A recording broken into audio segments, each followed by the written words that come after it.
Hello my friends, I'm 1 Hour Game Reviews, and I'm doing a slightly different review today.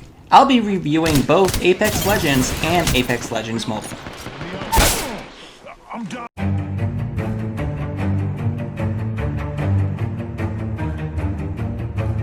Let's start with the mobile review.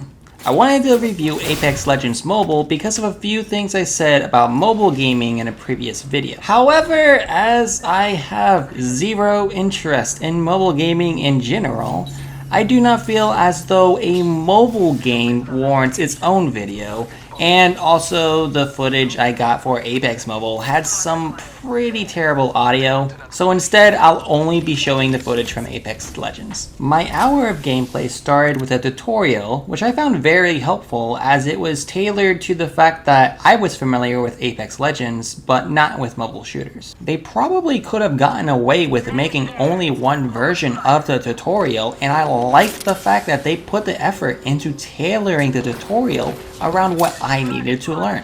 This let me get right into the game, and since I had decided to play just for 1 hour, this let me get 2 full games in before my hour was up. The games themselves were quite interesting.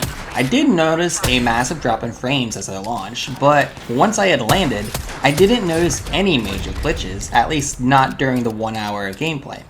Combat went about as smoothly as I expected, and I noticed that my skills on console translated extremely well to the mobile version. I knew that landing shots on the mobile version would be difficult at best, so I tended to focus more on strafing and awareness. I may have been a little overzealous though, because I noticed that most kills could be immediately finished without interruption. I managed to win both of the games I played in my first hour. Honestly, it was pretty fun, although it was likely more due to the fact that I was playing with players more new to the game than I was. Okay, not a bad hour. A lot more fun than I had anticipated. It wasn't until days later, though, that the unthinkable happened. I decided to play another game, just for fun. But the main reason I wanted to talk about Apex Legends Mobile was because of its unoriginal free-to-play business model. It's the most consumer-friendly model that has proven itself to be very profitable. Unlike other mobile games, it does not involve ads, and it does not create an unnecessary need that diminishes fun. Apex Legends and Apex Legends Mobile has an extremely profitable method that does in fact maximize fun, and that is what I value the most. And this model is ideal for mobile gaming. You offer a service, in this case a fun game. You showcase optional cosmetics, and some people will buy them off the bat, while others will pass but still maintain the game's popularity. More fun leads to more people spending more time playing your game, leads to people buying cosmetics, leads to more profit, which is your goal. I myself am an example of this model working in action. I usually spend as little money as I can when I'm unsure about a game. When Apex Legends first came out, I only started playing rather reluctantly because it was free and I was not interested in Fortnite. But I ended up spending so much time playing this game that eventually I rationalized spending way too much money and I bought an heirloom. And I did this twice. I've spent probably nearly $200 on a free game when I'm usually downright miserly with my money.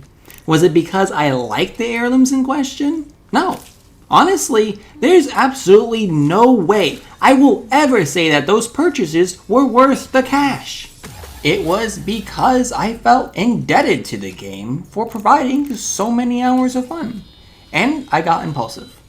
This free-to-play model works, and it should be emulated by other mobile games which are basically forced to compete on free-to-play game models. So, the final verdict for Apex Legends Mobile. I see this game as the absolute peak when it comes to mobile gaming. Might I be wrong? Yeah, probably. But I honestly do not want to take the time to compare mobile games to each other. My mission is to maximize fun, including my own, and comparing mobile games to each other certainly does not sound like fun at all. And for that reason, I casually declare Apex Legends Mobile to be the best mobile game of all time. and I give it an 8 out of 10. If you think there is a better mobile game, I do not care, I am not going to play it, and I am probably never going to be sponsored by Raid Shadow Legends now. Now let's talk about Apex Legends. Quick synopsis, it's a fast-paced first-person shooter battle royale marketed as a more traditional alternative to Fortnite. Now our goal is to maximize fun, and Season 13 has been, well, anything but if you ask most of its fan base. So for anyone who does not know or is simply forgotten because this video randomly popped up in your timeline years later, at the beginning of Season 13, they launched a rework of its ranking system that changed how the game is being played. There were some really good changes and some bad ones, but the biggest factor is the fact that any team that finishes under 10th place gets nearly no credit for any of their kills.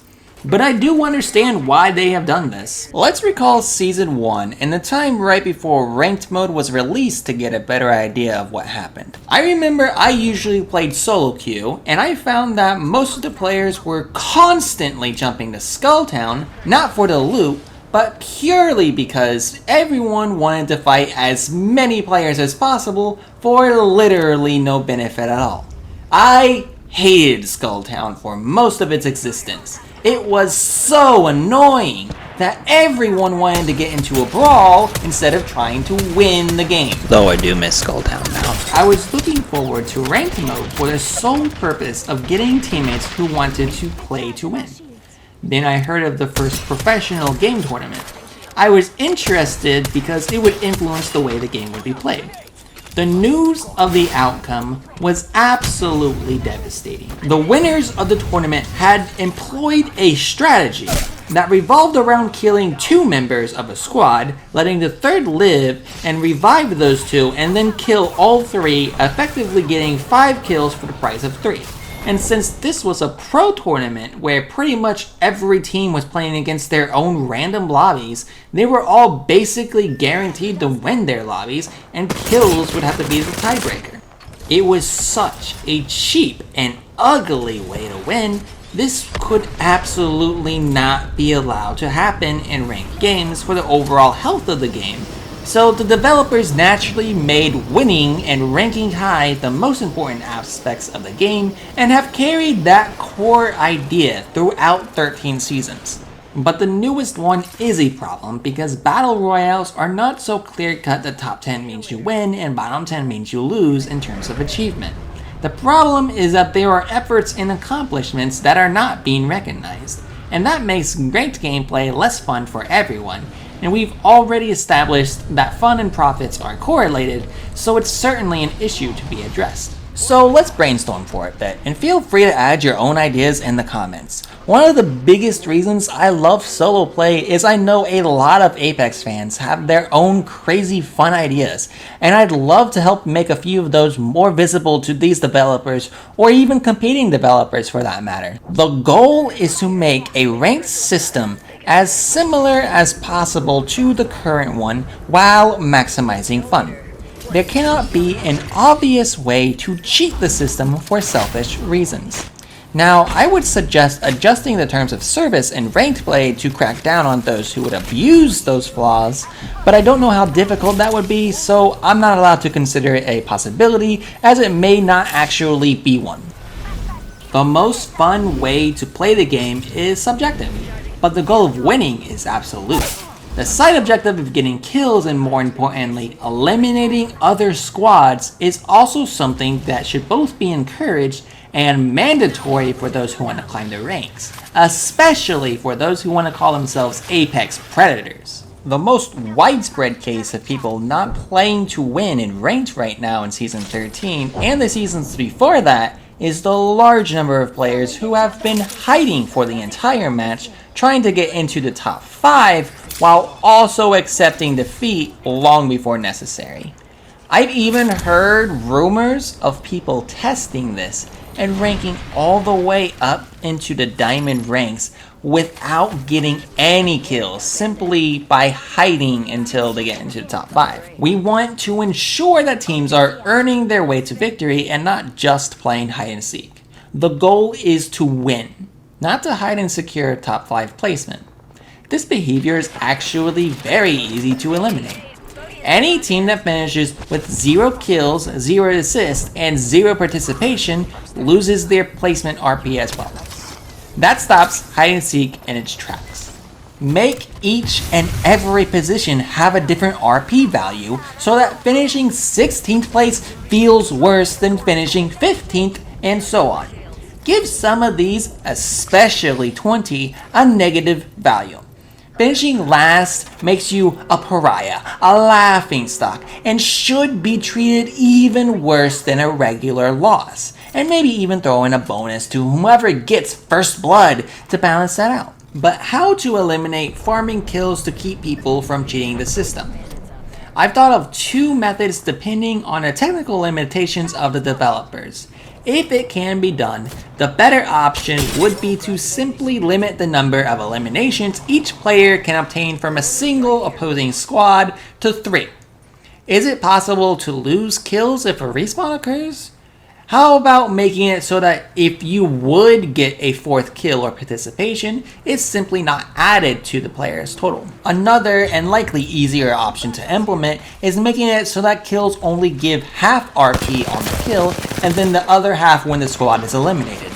That sounds a lot easier to implement and still focuses on wiping the squad as the goal rather than farming a high number of kills. By making sure each kill and each position are given the credit or the scorn they are due, the players can know that their accomplishments are being rewarded and people can simply play to win the game. I myself almost always play ranked, despite the fact that I've always placed either platinum or gold. Not because I want to climb the ranks and reach the ultimate achievement that is Apex Predator, but just because I prefer my games to be more competitive. I want to play with teammates and opponents who genuinely want to win the game. The more players are forced into a specific playstyle, the less potential fun is available to be had. Yeah, some people love to play defensively, and they should be allowed and encouraged to do so, provided that they're still involved enough to get kills.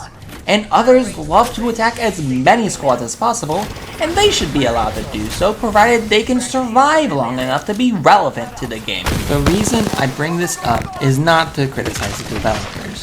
The one thing I want to cultivate in my community is good discussion rather than toxic outcry. We do this by giving suggestions of what we think may work, but everyone who comments needs to understand that first, most brainstorm ideas never see any application, and that there are no bad ideas at this stage.